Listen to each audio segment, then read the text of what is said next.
Hi Margaret, welcome to the National Critics' Choice. And here in Singapore, you are making a long way trip here, to promote your book.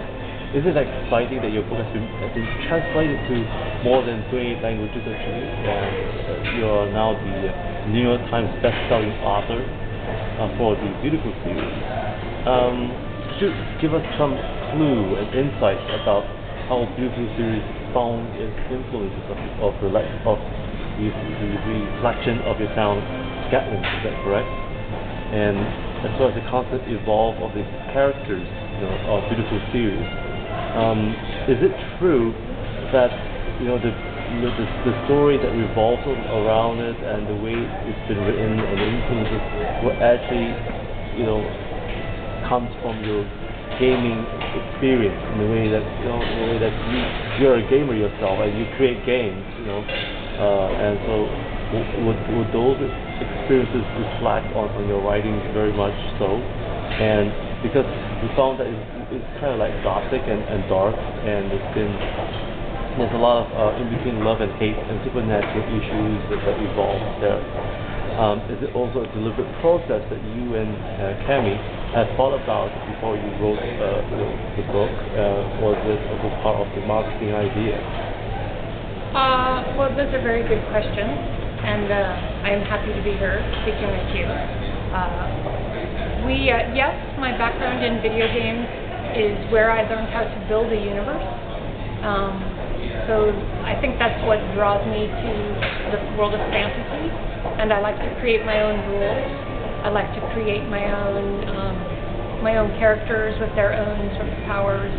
So I don't like to have to, when you're writing paranormal or supernatural, I don't like to have to do a vampire with vampire rules. I want to create, they're in English, right, casters, and create their own, rules for the spells they cast. So definitely video games is probably how I started thinking about characters with supernatural powers. I grew up loving to read fantasy books. I love books. I was a shy child who always had a book in front of her face, and I would practice the piano with the book, and I had a nightlight where I read my book in bed, so I always read fantasy. I liked some British fantasists.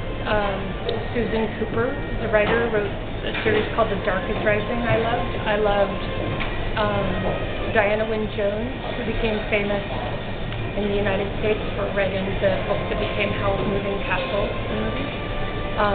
I liked C.S. Lewis. I would sit in my closet and wait to go to Narnia, which never happened.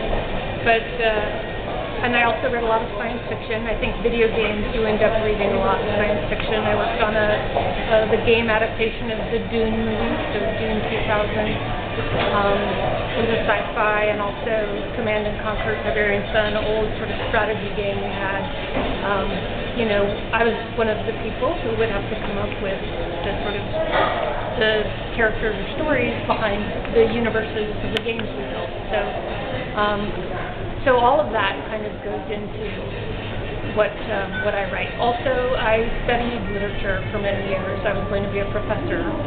So I studied English literature at Stanford and at Yale and at Amherst College.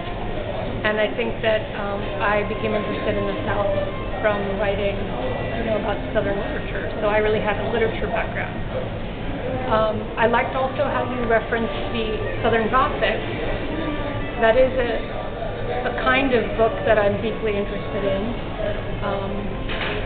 That part of the United States, the South, is very historical and magical. It seems like a place where magic can still happen. Like I think Anne Rice in her vampire book, or True Blood, Charlene Harris's series, the Stackhouse series, I think shows you kind of a dynamic like Gatlin, where there's a town and a lot of different sort of magical characters there. That's much more adult than what I write, but I think that kind of sense of potentially real and historical magic has always been interesting to me. Was writing an incidental talent for you? Many say that that after reading your book and also in your blogs, they found that if you and Cami had not decided to write this series, or not been challenged, in that sense. Yeah. What were the other options, you have done?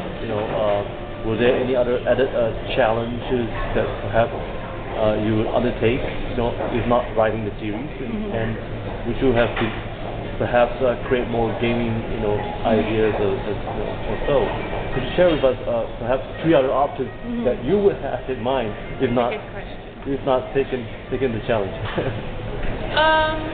Well, I've made games for 16 years. I think I was done with making games anyway. I started working on writing longer projects. First, I wrote animation screenplays a long time ago. I worked with. I had a project in development at Nickelodeon Pictures when it was at Paramount. I worked with a writing partner on a script for Crafty Chupa, who made Rugrats. So I was working sort of earlier with animation and then video games for 16 years, and I worked on a ton of big franchises. We did stuff with Pirates of the Caribbean, Jack Sparrow stuff that we did. I worked on the first Spider-Man game. We worked on a lot of Fantastic Four and games that were related to movies. So we worked on a lot of franchise properties. So I've always been interested in sort of the big series and the sort of franchise challenge. I think I probably would have kept writing. I've always written in some form. I don't know if it would have been, I think it probably would have been something interactive. I think there's a lot of cool stuff going on right now with online sort of enhanced ebook stuff and the future of print books versus digital. So I think I would be working in that field somewhere, probably looking at ebook apps and things like that. I would probably write an adult novel as well. I would probably go back to some of the screenplays I wrote and see what books there were to come up with. I don't know.